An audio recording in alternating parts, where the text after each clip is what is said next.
नमस्कार किसान भाइयों, मैं दुर्गा प्रसाद आपके अपने YouTube channel doctor Durga agriculture tips में आपका स्वागत करता हूं। आज हम लोग बात करने वाले हैं कि धान की नर्सरी डालने का सही तरीका क्या है, सही विधि क्या है, व किस तरीके से हम लोग धान की नर्सरी डाल सकते हैं।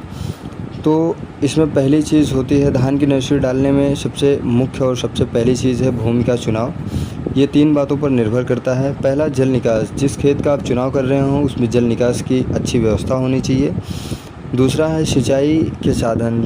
जहां आप धान की नर्सरी तैयार कर रहे हैं वहां सिंचाई के उत्तम साधन हो। और तीसरी, हल्की मिट्टी होनी चाहिए। जिस जगह पे आप नर्सरी डाल रहे हो वहाँ की मिट्टी हल्की होनी चाहिए। धान की नहीं, आप किसी भी फसल की नर्सरी तैयार कर रहे हो तो आप नर्सरी के खेत उसी जगह पे चुनाव करें जहाँ की मिट्टी हल्की हो। खेत की तैयारी में आपको 2 से 3 बार कल्टीवेटर से जुताई करवानी पड़ती है खेत की, और उसके बाद पाटा लगवा के मिट्टी को समतल व भूमि को समतल व मिट्टी को भुरभुरी कर लेनी चाहिए। जब ऐसा हो जाए तो आपका खेत नर्सरी के लिए बिल्कुल तैयार है। आप मेड़बंदी करवा के उसमें नर्सरी डाल सकते हैं। बीज की मात्रा, यदि आप मोटा बीज धान लगा रहे हैं तो आपको 10 केजी प्रति एकड़ बीज लेना पड़ेगा, और यदि पतला धान है तो 8 केजी लेना पड़ेगा। यदि आप हाइब्रिड सीड्स ले रहे हैं, किसी हाइब्रिड सीड का यूज़ कर रहे हैं, हाइब्रिड धान लगवाना है आपको, तो 6 केजी प्रति एकड़ के हिसाब से आप बीज जो है ले सकते हैं। ये पर्याप्त बीज हैं आपके लिए। बीज का चुनाव करने के लिए आपको जो है 2 चीज़ों पर गौर करना होगा, ध्यान देना होगा। पहली चीज़ तो आप सीड जो है धान लगा किस उद्देश्य से रहे हैं। यदि आप उसे मार्केट में बेचने के लिए लगा रहे हैं तो आप देखिए कि आपके यहाँ मार्केट में कौन से धान की वैल्यू ज़्यादा है, उस धान को लगवा सकते हैं। या हमारे यहाँ यूपी में मोटे धान की वैल्यू ज़्यादा है, इसलिए यहाँ पे जो है रेट इसका ज़्यादा रहता है। तो हमारे यहाँ मोटा धान जो है बेचने के लिए मोटा धान ही लगवाया जाता है। अर्निंग करने के लिए किसान भाई जो है मोटा धान लगवाते हैं, जैसे IR8 इस टाइप के धान। और नर्सरी डालने का सही समय हमारे यहाँ यूपी में 15 मई से 20 जून के मध्य में कभी भी नर्सरी डालें, वो उत्तम माना जाता है। खाद की मात्रा, 1000 स्क्वायर फीट क्षेत्र के लिए single super phosphate 2 kilogram, potash 1 kilogram, गोबर की अच्छी सड़ी हुई खाद 50 किलोग्राम। पौधे बड़े होने के बाद NPK 19-19-19 20 ग्राम, ग्लूकोन डी सादा वाला 20 ग्राम प्रति टंकी के हिसाब से स्प्रे आप करवा सकते हैं पौधे बड़े होने के बाद। हो सकता है। और खरपतवार नियंत्रण, देखिए नर्सरी में खरपतवार नियंत्रण एक बहुत बड़ी समस्या है नॉर्मल किसान के लिए, क्योंकि इसमें निराई गुड़ाई हो नहीं पाती है और खर उग जाते हैं। तो बाद में जो है उसमें से ट्रांसप्लांटिंग करवाने के समय जब नर्सरी से पौधे उखाड़े जाने लगते हैं तो उसमें बहुत से जो है खरपतवारों के पौधे खेत तक चले जाते हैं, जो बाद में समस्या कर देते हैं। तो इसके लिए खरपतवार नियंत्रण की नर्सरी में खरपतवार नियंत्रण के लिए सबसे उत्तम और सबसे अच्छे तरीके जो होते हैं उनमें रासायनिक विधि आती हैं। तो रासायनिक विधि में एक दवा आती है UPL का साथी करके, जिसमें प्रेटिला क्लोर 30.7 EC 500 ml प्रति एकड़ के दर से नर्सरी डालने के 2 से 3 दिन के अंदर प्रयोग कर सकते हैं। आप रेत में मिला के प्रयोग कर सकते हैं, या आपके पास स्प्रे पंप हो तो आप उससे भी प्रयोग कर सकते हैं, कोई दिक्कत नहीं है। बीजोपचार, देखिए अभी भी बहुत से किसान ऐसे हैं जो बीजोपचार को अन्यथा लेते हैं कि ये फर्जी है, इससे कोई बेनिफिट नहीं होता है।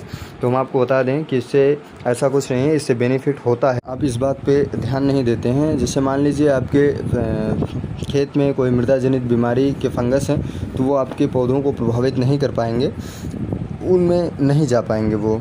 तो आपको बीजोपचार करना चाहिए। बीजोपचार करने के लिए कोई भी आप फंगिसाइड ले सकते हैं जिसमें कार्बेंडाजिम और मैंकोजेब हो, और इस लेके आप जो है सीड को उपचार कर सकते हैं।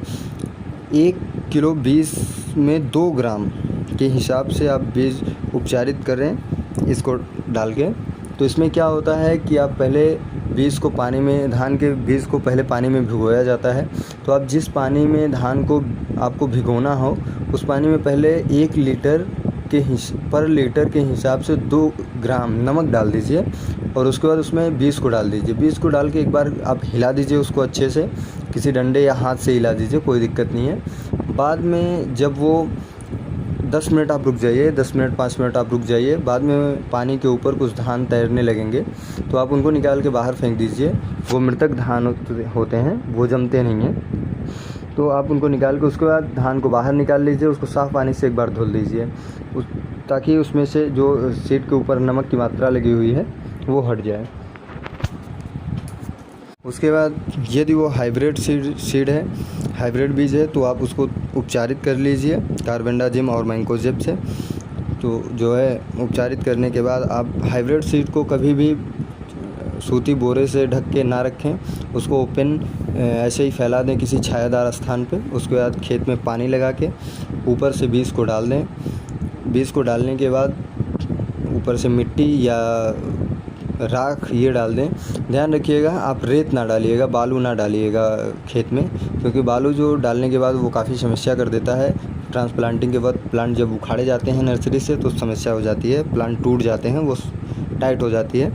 तो अब रेत ना डालिएगा। उसके अलावा आप मिट्टी, खेत की मिट्टी डाल सकते हैं, राख डाल सकते हैं, ये सब चीज़ें आप डाल सकते हैं। यदि बीज आपकी जो है रिसर्चर बीज है या देसी बीज है तो आप उसको किसी टाट के बोरे पे रख के ऊपर से पानी के छिट्टे मार के बीज को उपचारित करके ऊपर से टाट रख के आप उसको जो है किसी छायादार स्थान पे रख दें और उसके बाद उसको 48 घंटे तक ऐसे छोड़ दें।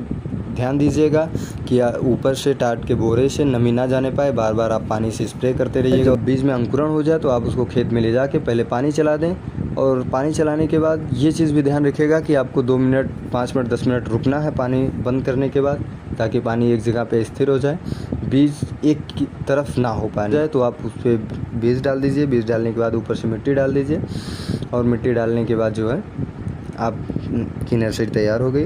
और एक चीज़, यदि आप खेत में 2 वैरायटी के धान डाल रहे हैं तो ये चीज़ ध्यान रखिएगा कि कुछ लोग होते हैं, अक्सर हमने देखा है फार्मों पे कि नर्सरी डलवाते हैं तो बीच में किसी डंडे से या बीच में ऐसे पैदल लकीर लगा के 2 वैरायटी के धान डाल देते हैं। तो ऐसा आप ना करिएगा।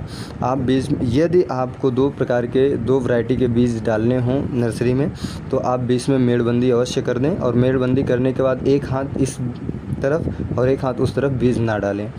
वरना क्या होता है कि जब आप बाद में सिंचाई करते हैं तो कुछ बीज ऐसे होते हैं जो बाद में अंकुरण होते हैं, बाद में जमते हैं। तो जब आप दूसरे या तीसरे दिन उसमें सिंचाई कर रहे होंगे तो बीज पानी के द्वारा बहकर दूसरे वाले खेत में चले जाएंगे।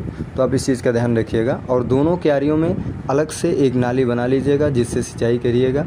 इस क्यारी का पानी उस क्यारी में और उस क्यारी का पानी उस क्यारी में ना जाने पाए। आज की वीडियो में बस इतना है। मिलते हैं अगले वीडियो में, तब तक के लिए नमस्कार। यदि वीडियो अच्छी लगी हो तो लाइक सब्सक्राइब जरूर करिएगा। आपको फसल संबंधी कोई भी समस्या हो, किसी भी फसल संबंधी कोई भी समस्या हो तो आप हमें कमेंट करिएगा, हम उसका समुचित उपाय करेंगे और निदान करेंगे। नमस्कार।